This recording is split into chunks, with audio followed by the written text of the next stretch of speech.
I've got the jumper cables, and the starter does work. Spark plug is out. I happen to have a brand new spark plug.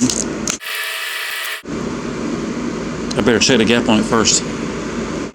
So I was checking the fire before we put it together. It's got no spark. Kohler Craftsman update. This engine has no fire. I got no spare Kohler parts, so I'm going to pull this engine and put a Briggs on. I got lots of Briggs parts.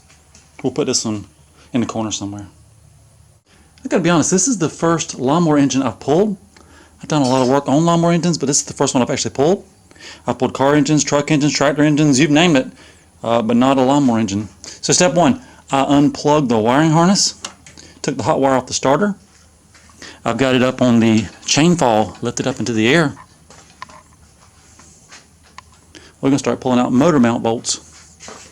If we go under here, looks like about 9/16. There's one there. There should be a total of 4. Pulling the Kohler update, these 4 bolts are now out.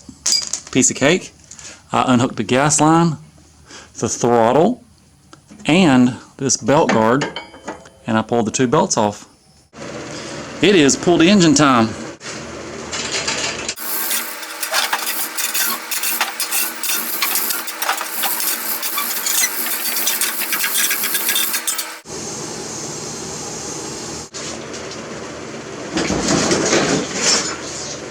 Update on the Craftsman, and ignore the wind noise. It's June, Florida. I gotta have that fan on. This is the engine off the Troy-Bilt V-twin. I think it was a 17.5 horse.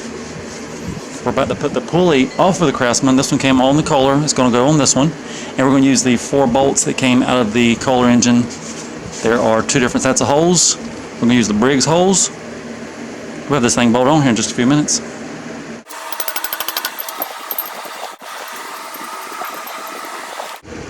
Okay, the pulley is back on. We're going to set the motor in place, and I've got these 4 bolts in my hand.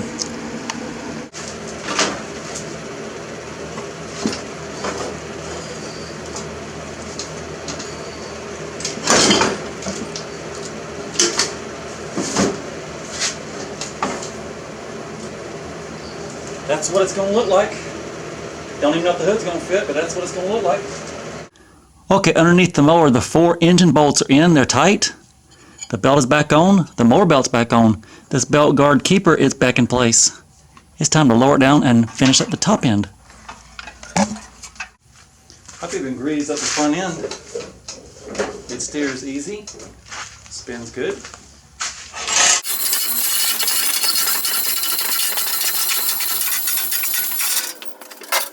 So I said to myself, this starter's been to the mud hole many a times. I'm going to go ahead and rebuild it. Now when I say rebuild it, only thing I really do is look at the brushes. The brushes look good. I got no complaint with the brushes. Armature's smooth, looks good. All I do is put grease here and a little drop of oil up in there. If you listen to it right now,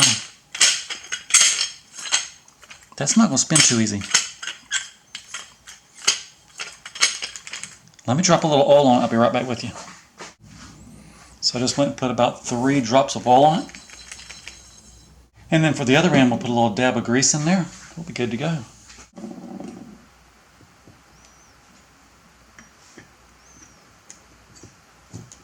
Now it's not noisy. So now I got to take these brushes and put them back in their holes. And I'll take nails to hold them in place. Just like that.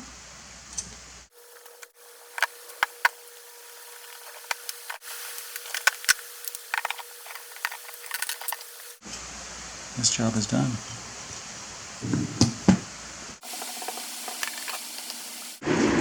And now with about 2 bolts and 1 nut, this starter will be right back on.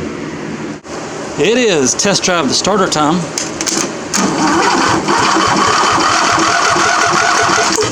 That'll work. Just came back from the store and I got a fuel filter and some fuel line. And other than that, oh, and the harness, it bolted right up. Engine bolted up, harness bolted right up. Once we get the fuel line on, put a little gas in it. I got to mount the tank back in. I got the tank all cleaned out. So tank, gas line, and gas. So I just move this grommet from the other side to this side. The hose is in, the fuel filter is on, the valve is on. Next time you see the fuel filter, there should be some gas in it. I still need to do the throttle and the choke, but I think I'm going to try to fire it off.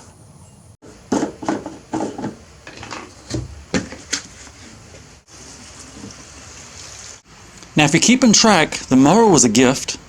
Shout out to Robin, James, and Jamie. And this engine came off of a free mower.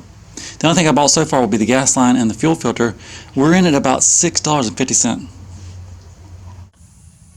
And my fuel pump was leaking, so I got this hose on there, rerouting around the fuel pump.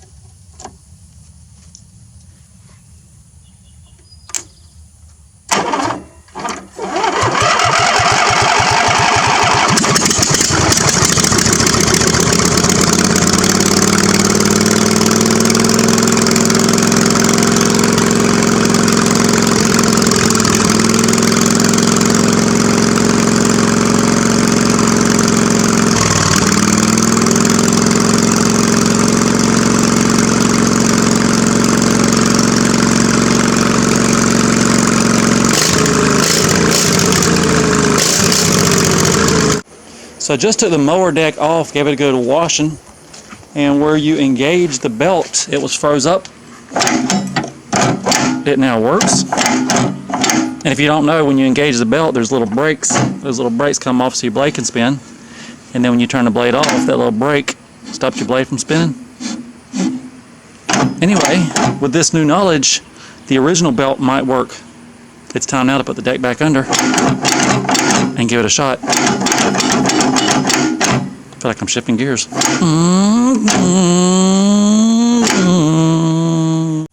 Okay, now if we engage the mower deck, that original belt is back on, and it's fairly tight. I think it's time now for a test cut. Action. Action.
We are back out with the Engine Swap Craftsman, and I've got the throttle cable off of the Troy-Bilt.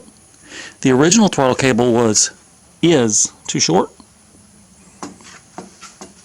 The choke still got it hardwired.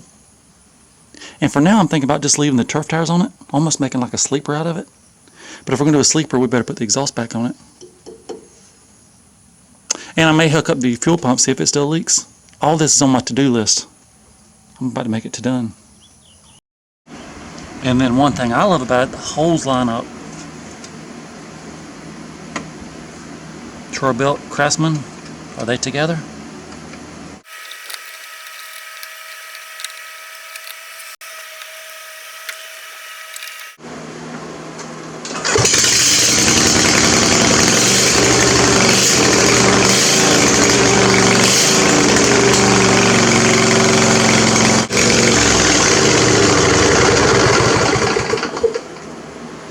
So on my throttle cable, it went from being too short to being too long. And when you give it the gas, it's actually idling. When you go down to turtle, that's when it's revving. So I may flip it around, go around the other side, take up some of the slack, and hook this up the other way around.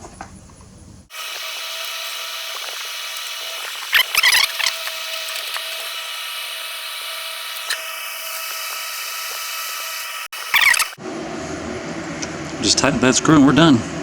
So now I've got the fuel pump hooked back up. Maybe there's going to be a miracle and it won't leak. And I just filled up the gas tank.